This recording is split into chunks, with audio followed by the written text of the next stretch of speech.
بسم اللہ الرحمن الرحیم۔ میں ہوں زین العابدین اور آپ دیکھ رہے ہیں یوٹیوب چینل۔ تو آئے دنوں معاشرے کے اندر جو طلاق کی ایک بہت بڑی ریشو ہو گئی ہے پاکستان کے اندر، اور جو ایشیا کے ممالک ہیں، انڈیا، بنگلہ دیش، تو اس کی بڑی بڑی محرکات اور ان کی وجوہات کیا ہیں؟ جب میں یورپ کے اندر رہتا تھا تو میں نے دیکھا کہ وہاں پہ کوئی 80% سے زیادہ عورتیں جو ہیں وہ طلاق یافتہ ہیں، اور وہاں پر تو عورت بیٹھے بیٹھے مذاق کے اندر مرد سے طلاق لے لیتی ہے کہ میں تمہارے ساتھ نہیں رہنا چاہتی اور آئی واننا بریک اپ۔ لیکن مجھے یہ خوشی تھی کہ کم از کم ہمارے ملکوں میں تو ایسا نہیں ہے، لیکن جب میں پاکستان آیا تو مجھے پتہ چلا کہ یہاں پر بھی حالات اب پہلے جیسے نہیں ہیں، اور اگر یورپ میں طلاق کی شرح جو ہے 80% سے اوپر پہنچ چکی ہے، تو یہاں پر بھی کوئی طلاق کی شرح 20% سے اوپر جا چکی ہے۔ اور یہ معاملات سارے جو ہیں وہ ماڈرن فیملیز کے اندر ہیں، جو غریب لوگ ہیں ان میں طلاق کی شرح ابھی بھی بہت کم ہے۔ تو آئیے دیکھتے ہیں کہ جو طلاق ہے معاشرے کے اندر، یہ ناسور جو بہت تیزی سے پھیل رہا ہے، اس کے اصل محرکات اور وجوہات کیا ہیں جن سے بچ کر طلاق سے بچا جا سکتا ہے۔ تو ان میں سے چند پوائنٹ کو میں نوٹیفائی کروں گا انشاءاللہ، جس کو سننے کے بعد آپ کو گھریلو زندگی میں بہت فائدہ ہوگا۔ تو پہلے نمبر پر جو زبردستی کی شادی ہوتی ہے ہمارے ملکوں کے اندر، کہ رواج ہے کہ جو خاندان کا ولی ہوتا ہے وہ اپنی مرضی سے عورت کی شادی طے کر دیتا ہے۔ یہ ٹھیک ہے کہ خاندان کے اندر اچھے رشتے موجود ہوتے ہیں اور ماں باپ کو کسی حد تک حق بھی حاصل ہے، لیکن اس حق کے ساتھ جو اللہ تبارک و تعالیٰ نے مرد اور عورت کو ایک الٹیمیٹ حق دیا ہے، کیونکہ زندگی انہوں نے گزارنی ہوتی ہے۔ اور نبی کریم صلی اللہ علیہ وآلہ وسلم کے پاس ایک عورت آتی ہے، ایک بچی آتی ہے، اور وہ کہتی ہے کہ میرا جو نکاح ہے میرے والد نے زبردستی کر دی ہے۔ تو نبی کریم صلی اللہ علیہ وآلہ وسلم اس عورت سے یہ کہتے ہیں کہ اگر تم اس نکاح کو رکھنا چاہو تو ٹھیک ہے، نہ رکھنا چاہو تو پھر اس کو ختم کر دو۔ تو اس نے کہا میں اس نکاح کو نہیں رکھنا چاہتی، تو نبی کریم صلی اللہ علیہ وآلہ وسلم نے اس نکاح کو فسخ قرار دیا، یعنی ختم کر دیا۔ اب دیکھیں کہ مرد عورت کے معاملات جو ہیں ان میں ماں باپ کو جس حد تک مداخلت کی اجازت ہے وہ تو ہے۔ اب اس میں جو چھوٹی لڑکیاں ہیں،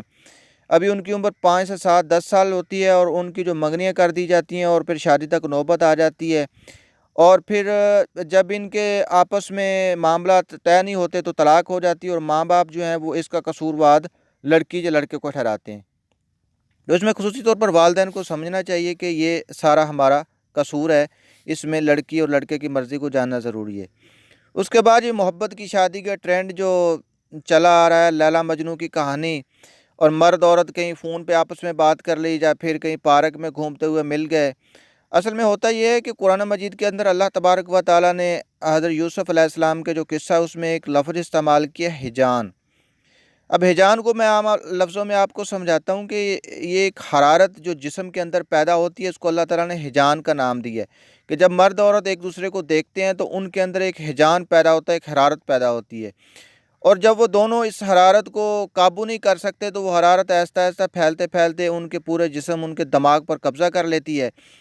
اور وہ ایک دوسرے کے متعلق سوچتے ہیں، اور ان کی سوچ جو ہے وہ بڑھتی جاتی ہے۔ اب یہ سوچ بڑھتے بڑھتے مرد عورت اس کو محبت کا نام دے دیتے ہیں۔ حقیقت میں یہ کوئی محبت نہیں ہوتی، کیونکہ محبت تو ایک بہت پاک چیز کا نام ہے۔ اگر آپ کسی کے جسم کو دیکھ کر، کسی کی خوبصورتی کو دیکھ کر آپ کو اس سے ہیجان اور حرارت پیدا ہوتی ہے تو یہ محبت نہیں ہے۔ اب وہ ایک دوسرے کی سے باتیں کرتے ہیں، یا ایک دوسرے کو ڈھونڈنے کی کوشش کرتے ہیں، اور پھر جو ان کی شادی ہو جاتی ہے وہ بڑے ہیلے بہانوں سے اور ماں باپ کو ناراض کر کے، کورٹ میرج کر کے، اور اس طرح سے شادیاں کر لیتے ہیں۔ اب اس کے بعد جو اینڈ پکچر ہے وہ کیا ہوتی ہے، کہ جو لڑکی ہے اس کی جو توقعات ہیں لڑکے کے اوپر ایسی ہوتی ہیں کہ شادی سے پہلے جو ہے وہ مجنوں بنا ہوا ہے، اور رات کو جو ہے 2 بجے اس کے لیے اگر وہ کہتی ہے مجھے آئس کریم لا کر دو تو آئس کریم آ رہی ہے، اور پھر جو ہے نا اس کے نخرے اور ہر چیزیں، اور شادی کے بعد جو سین ہے وہ ٹوٹل چینج ہو جاتا ہے، کیونکہ شادی کے کوئی گھریلو تقاضے ہیں۔ اب شوہر جو ہے وہ اس کو وہ چیزیں نہیں دے سکتا، وہ ایسی محبت اور ایسے نذرانے اور ایسی چیزیں۔ اب عورت جو ہے وہ فطرتی طور پر مانوس ہے ان چیزوں سے، جب اس کو وہ چیزیں نہیں ملتی تو پھر وہ لڑائی شروع ہو جاتی ہے، اور آخر تک طلاق کی نوبت آتی ہے۔ تو آپ لوگوں کو سمجھ آنا چاہیے کہ یہ جو محبت کی شادیاں ہیں یہ ایک بہت بڑا سیاپا اور ڈھونگ ہے، اور ان سے بچیں، کیونکہ اس میں خرابی ہے، اور اس میں ذہنی سکون اور ہر طرح کی جو آپ کی گھریلو زندگی ہے وہ برباد ہو جاتی ہے، اور محبت کی شادیاں کوئی 5% ہی کامیاب ہوتی ہیں، زیادہ تر ناکام ہو جاتی ہیں۔ اس کے بعد جو آج کل آزادی دی ہوئی ہے میڈیا نے بہت بڑی، اور عورتیں اور مرد ایک دوسرے کو دیکھتے ہیں کہ ایک ایک عورت نے 10 مرد جو ہیں ان کو بوائے فرینڈ بنایا ہوا ہے، اور ایک جو مرد ہے اس نے 10 عورتوں کو گرل فرینڈ بنایا ہوا ہے، اور اس چیز کو معاشرہ برا نہیں سمجھ رہا ہے، یہ میڈیا دکھا رہا ہے لوگوں کو۔ تو ان چیزوں کو دیکھ کر جو ہماری نسل ہے وہ یہ سوچتی ہے کہ یہ تو کوئی غلط کام ہے نہیں، اور ہمیں ہمارے بڑوں نے یا اللہ تبارک و تعالیٰ نے یہ بتایا ہے کہ جو ہے نا آپ ایک مرد یا ایک عورت تک ہی رہیں، تو یہ تو چیز ہمیں صحیح نہیں لگتی۔ اصل میں جو انسانی فطرت ہے وہ آزادی کی طرف جاتی ہے، اور اسی آزادی کی وجہ سے انسان جو وہ گمراہ ہو جاتا ہے اور وہ اپنی زندگی کو برباد کر لیتا ہے۔ جب اس کی گھریلو زندگی شروع ہوتی ہے، ایک مرد یا ایک عورت جب اسے دوسرے مردوں سے بات نہیں کرنے دی جاتی، یا اسے گھر میں رکھا جاتا ہے، یا اس کو چار دیواری یا حدود کی پابندیوں کے بارے میں بتایا جاتا ہے، تو اس کا ذہن جو ہے وہ اصل میں اس آزادی کا عادی ہو چکا ہوتا ہے، اور وہ اس آزادی کی وجہ سے گھریلو مسئلے مسائل شروع ہو جاتے ہیں، اور وہ اس آزادی کی طرف جانا چاہتی ہے لیکن اس کی پابندیاں اس کے آڑ آ جاتی ہیں۔ اب وہ کوئی نہ کوئی حل نکال کر اپنے شوہر سے لڑتی ہے، اور اس کی وجہ سے جو ہے اپنا گھر خراب کر لیتی ہے، اور اس آزادی کو ڈھونڈتے ڈھونڈتے اس کی نوبت جو ہے وہ طلاق تک آ جاتی ہے۔ تو خدا را ان چیزوں سے بچیں، اور ان کو سمجھیں کہ اللہ تعالیٰ نے جو انسان کی زندگی بنائی ہے، مرد عورت کی شادی کے بعد وہ انتہائی خوبصورت زندگی ہے، اور اپنی اور مرد اور عورت تک کی اکتفا کریں، اور اس طرح انشاءاللہ آپ کی زندگی کامیاب رہے گی۔ اس کے بعد شادی کے بعد جو ماں باپ مرد اور عورت کے گھریلو معاملات میں بے جا مداخلت کرتے ہیں۔ اب عورت کے پاس ایک فون ہے، ہلکی سی چپخلش گھر میں ہوئی نہیں ہے، اور اس نے فون جو ہے کھڑکا دیا ہے ماں کو، اور اس کو بتا رہی ہے کہ آج شوہر نے یہ کہا، یہ نہیں کرتا، وہ نہیں کرتا، ایسے معاملات ہو گئے ہیں، کمائی بہت کم ہے۔ اب عورتیں جو ہیں ان کے اندر یہ ہے کہ لسی میں پانی ڈال کر ایگزیجریٹ کر کے جو ہے نا اس کو بڑھا دیتی ہیں۔ اب چیزوں کو بڑھانے میں عورتیں بہت ماہر ہیں، یہ چھوٹی سی چیز کو بڑھاتے جو ہے نا وہ باپ تک بات پہنچتی ہے، بھائیوں تک پہنچتی ہے، اور پھر وہ کہتے ہیں کہ تم شوہر سے ان چیزوں کا مطالبہ کرو۔ اب جب عورت مطالبہ کرتی ہے اور شوہر نہیں مانتا تو وہ لڑ کر اپنے گھر چلی جاتی ہے میکے، اور پھر آہستہ آہستہ جو ہے اسی طرح معاملہ خراب ہوتے ہوتے نوبت طلاق تک آ پہنچتی ہے۔ تو یہ آج کل جو فون کا دور ہے، اور عورتیں جو چھوٹی چھوٹی باتیں ماں باپ کو بتاتی ہیں، تو ماں باپ کی جو مداخلت ہے طلاق کے معاملے میں یہ بہت بڑی ہے۔ تو میری یہ اپیل ہے کہ ماں باپ اور جس عورت کی شادی ہوئی ہے اس کو یہ سمجھنا چاہیے کہ جو گھر کے چھوٹے چھوٹے معاملات ہیں اور جو نوک ٹوک ہے اس پر صبر کریں، اور ایسی چیزوں کو جو ہے نا وہ کنارہ کشی اختیار کریں تاکہ نوبت طلاق تک نہ پہنچ سکے۔ اب سب سے اہم بات جو میں آپ کو بتا رہا ہوں کہ جب شادی مرد عورت کی ہو جاتی ہے تو کچھ جوڑے آپ نے دیکھے ہوں گے کہ ان کے رویہ آپس میں نہیں ملتا، ان کے ذہن آپس میں نہیں ملتے۔ یہ قدرتی بات ہے کہ جب انسان کے رویے اور ذہن آپس میں نہیں ملتے تو وہ ایک دوسرے کے ساتھ کیسے رہ سکتے ہیں۔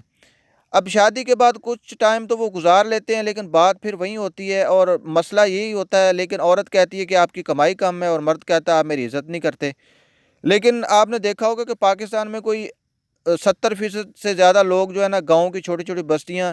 اور علاقوں میں رہ رہے ہیں، اور جن کے پاس جو ہے نا صرف ایک وقت کا کھانا ہوتا ہے، لیکن کبھی طلاق تک نوبت نہیں آئی۔ وجہ صرف یہی ہوتی ہے کہ ان کی آپس میں میوچول انڈرسٹینڈنگ ہوتی ہے، ان کے ذہن میچ کر رہے ہوتے ہیں، ان کے رویے میچ کر رہے ہوتے ہیں، اور رزق کی وجہ سے کبھی طلاق کی نوبت نہیں آئی۔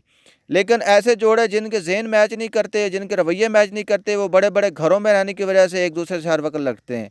اور لڑنے کی وجہ صرف یہی ہوتی ہے کہ ان کے ذہنی اختلافات ہوتے ہیں، عورت کسی طرف کھینچتی ہے، مرد کسی طرف کھینچتا ہے، ایک دوسرے کی بات کو اچھا نہیں سمجھتے، اور آخر کار جو ہے نوبت طلاق تک آ جاتی ہے۔